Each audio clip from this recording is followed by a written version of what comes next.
जीवन में सही निर्णय कैसे लें, श्रीमद् भगवद गीता के माध्यम से समझाया गया लगभग 30 शब्द। नमस्कार भाइयों और बहनों, आज मैं आपसे एक अत्यंत महत्वपूर्ण विषय पर संवाद करना चाहता हूं।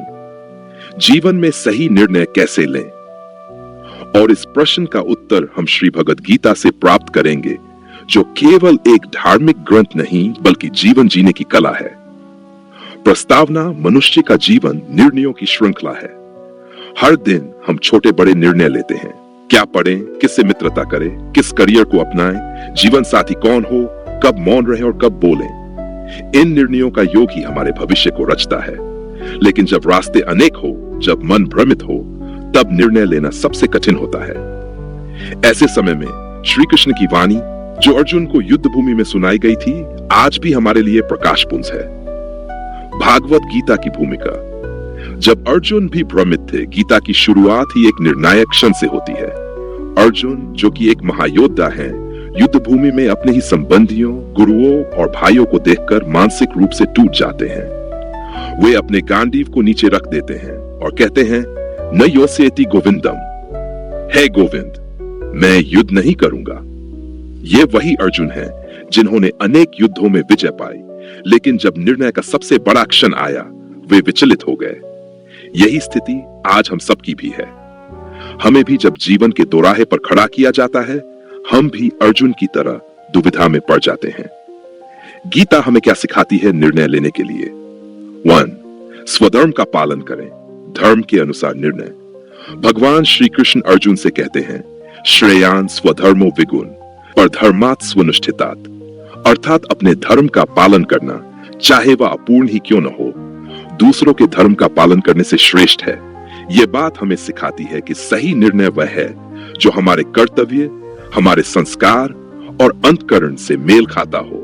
जो काम आपके स्वभाव और जिम्मेदारियों के अनुरूप है, वही आपका धर्म है। निर्णय भावना से नहीं, विवेक से लें। कृष्ण बार बार अर्जुन को कहते हैं, बुद्धि योगम उपाश्रित्य, बुद्धि को आधार बनाओ। जब भावनाएं हावी हो जाती हैं, तो निर्णय धुंधले हो जाते हैं। गुस्सा, मोह, डर या लोभ के वश में आकर लिया गया निर्णय अक्सर गलत होता है। स्थिर बुद्धि बनो, न कि चंचल। निर्णय लेने से पहले ठहरो, सोचो, तर्क करो, फिर निष्कर्ष पर पहुंचो। फल की चिंता मत करो, कर्म पर ध्यान दो। यह गीता का सबसे प्रसिद्ध सिद्धांत है, कर्मण्येवाधिकारस्ते मा फलेषु कदाचन। तुम्हारा अधिकार सिर्फ कर्म करने में है, फल पर नहीं। जब हम किसी निर्णय को सिर्फ परिणाम की चिंता से जोड़ते हैं, जैसे नौकरी में कितना पैसा मिलेगा, शादी में कितना लाभ होगा, तो हम भ्रमित हो जाते हैं। सही निर्णय वही है जो निष्काम भावना से लिया गया हो, जिसमें आप कर्म करते समय निस्वार्थ हो। वाह! मन को नियंत्रित करें। मन ही मित्र है और शत्रु भी गीता में कहा गया है। उद्धरेदात्मनात् नात्मानमो साधयेत्, आत्मैव ह्यात्मनो बंधुरात्मैव रिपुरात्मन, अर्थात अपना उद्धार स्वयं करे। मन यदि नियंत्रण में है तो मित्र है, यदि भटका हुआ है तो शत्रु है।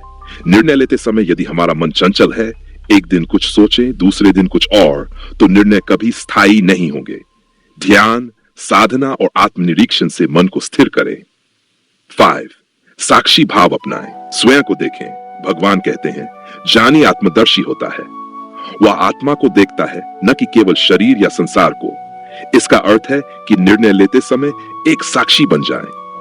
जैसे कोई तीसरा व्यक्ति किसी समस्या को देखे, वैसे ही स्वयं को देखें। इससे आपका निर्णय निष्पक्ष और संतुलित होगा।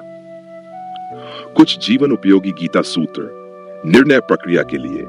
गीता सूत्र जीवन निर्णय में अर्थ: